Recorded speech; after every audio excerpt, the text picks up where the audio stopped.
Do I hear a motion to conclude executive session and begin general session? Madam Chair, I move that the board conclude executive session and begin general session. Thank you, Mr. Anderson. Do I have a second? Second. Thank you, Dr. Powers. All in favor? Aye. Anyone opposed? The motion carries. All right. I now call to order the general session of the May 18th Board of Trustees meeting.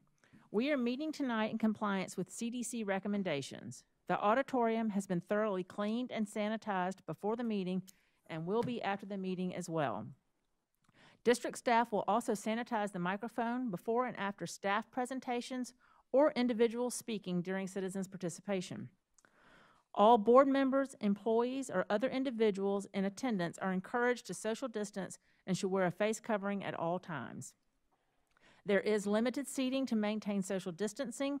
Once that seating is filled, attendees are asked to go to the staff development room, overflow room, where they can watch the meeting while observing social distancing guidelines. As you probably noticed, things looked a little bit different on the way in, out in the parking lot, and I'm going to ask Dr. Little just to explain that for a moment. Yes, Madam Chair. Just wanted to let the board know we certainly worked in collaboration with Lexington Police Department. After our May 4th meeting, they identified some safety and security concerns. And so we just wanted to make sure that tonight was safe for all of our citizens who would want to attend and could do so safely. Thank you, Dr. Little.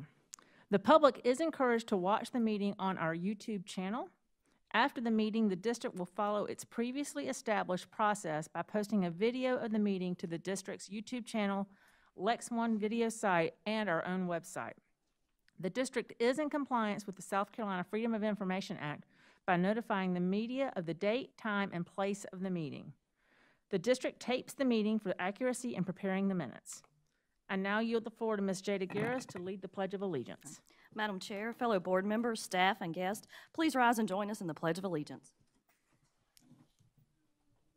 I pledge allegiance to the flag of the United States of America and to the republic for which it stands, one nation, under God, indivisible, with liberty and justice for all.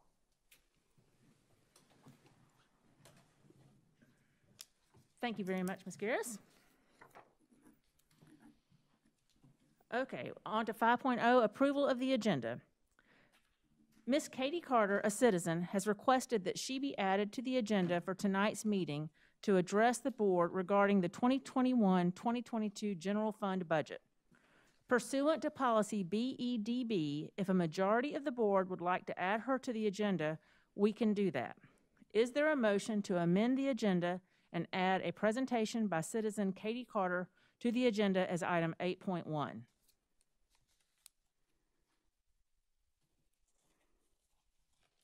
I make that motion. All right, thank you, Ms. Garris. Do we have a second? I'll second for discussion. Thank you, Dr. Guyton. All right, board. We have an amendment proposed to our agenda.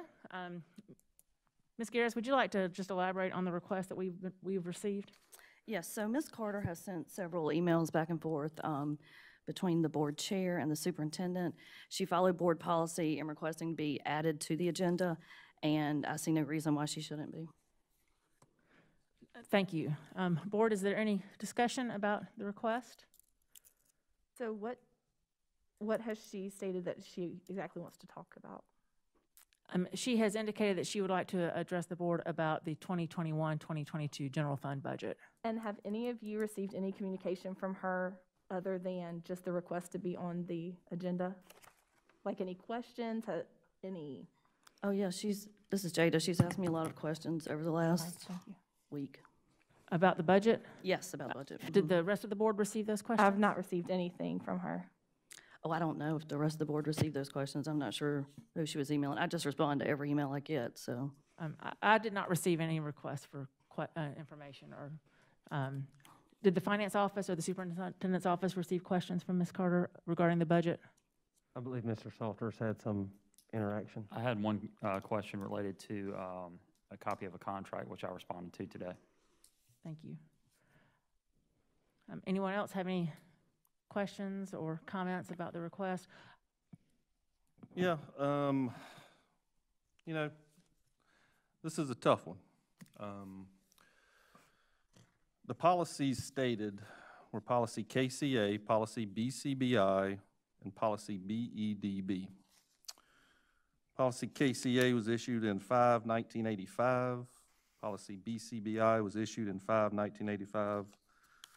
Both dates adopted, or excuse me, previous one was adopted back in '72, but no update since 1985. Policy BEDB, which only addresses the agenda question, does not address time, was amended in 2016. You know, I think that the issue here is, and I completely agree with Ms. Carter, our policies are inconsistent, period. There is an inconsistency that exists in these policies. Does that need to be addressed? Absolutely. Without question, without hesitation, we need to address these policies. Does Lexington School District 1 of 1985 look like Lexington School District 1 of 2021? No, it doesn't.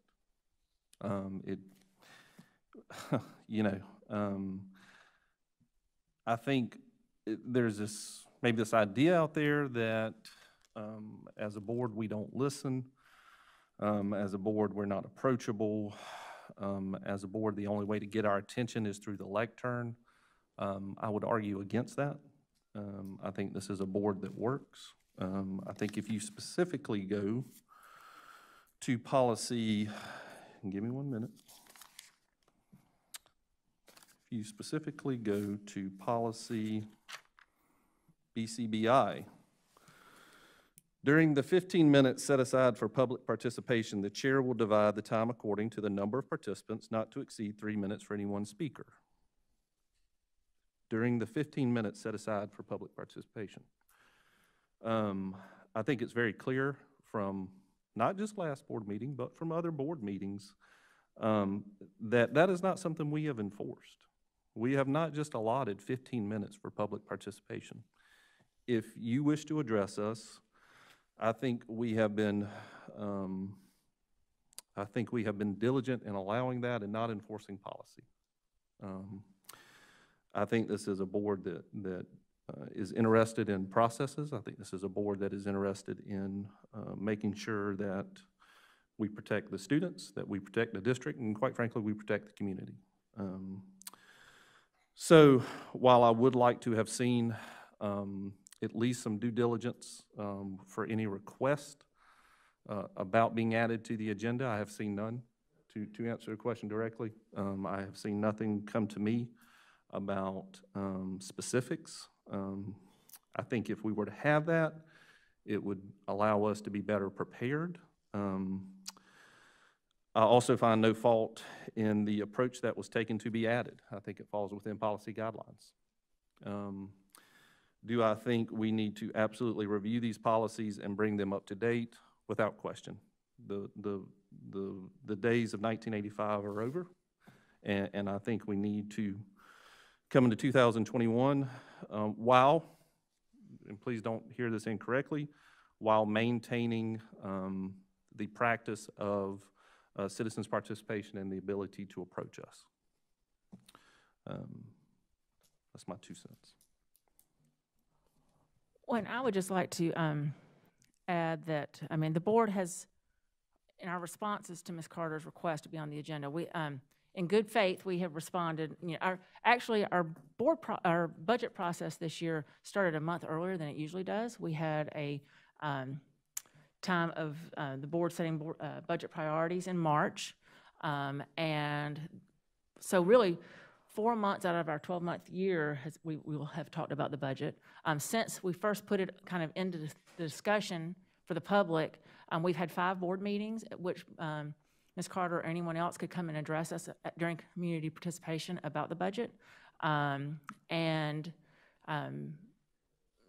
Ms. Carter declined that.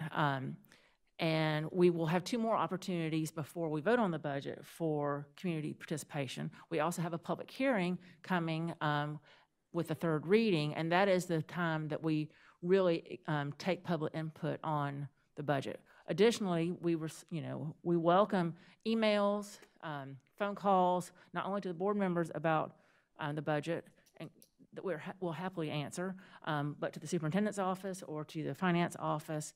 And so I feel like, and when we've asked Ms. Carter, a little bit more information about what she wants to address, it's just the general fund budget. And I feel like there's the good faith part of that is, as a board, we have to be responsible in the time that we use in our agenda because we have a lot of business to conduct.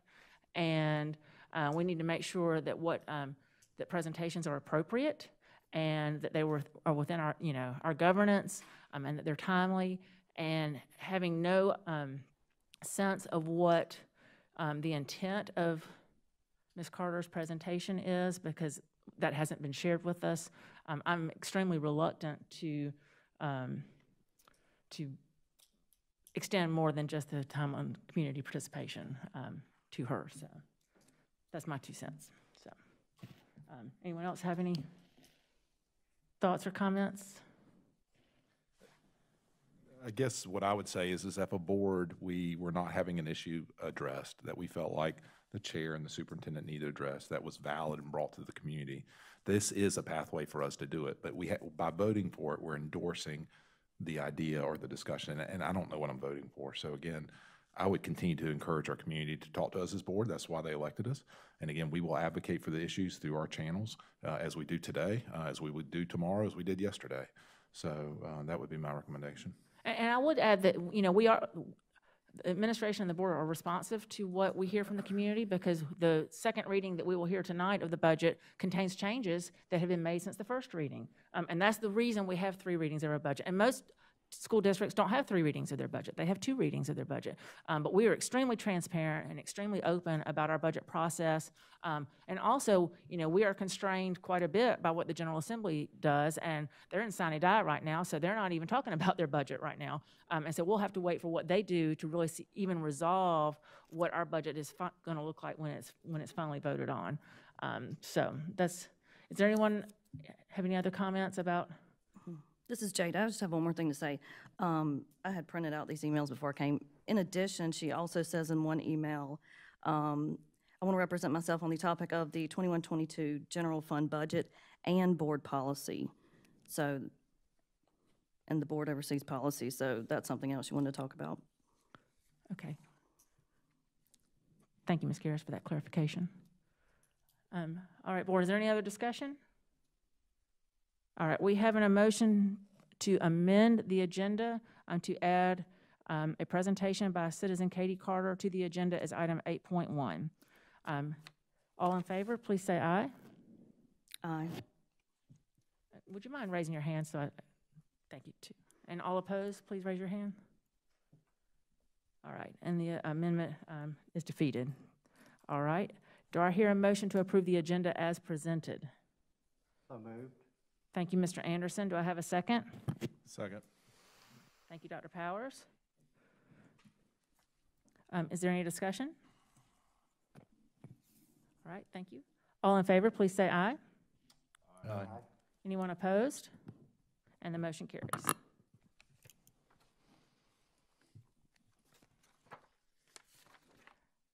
Board members, you have received the minutes of the April 13th and April 20th board meetings. Other than the corrections that have been received and made, are there any other corrections to the minutes? All right, hearing none, the minutes will be accepted as presented.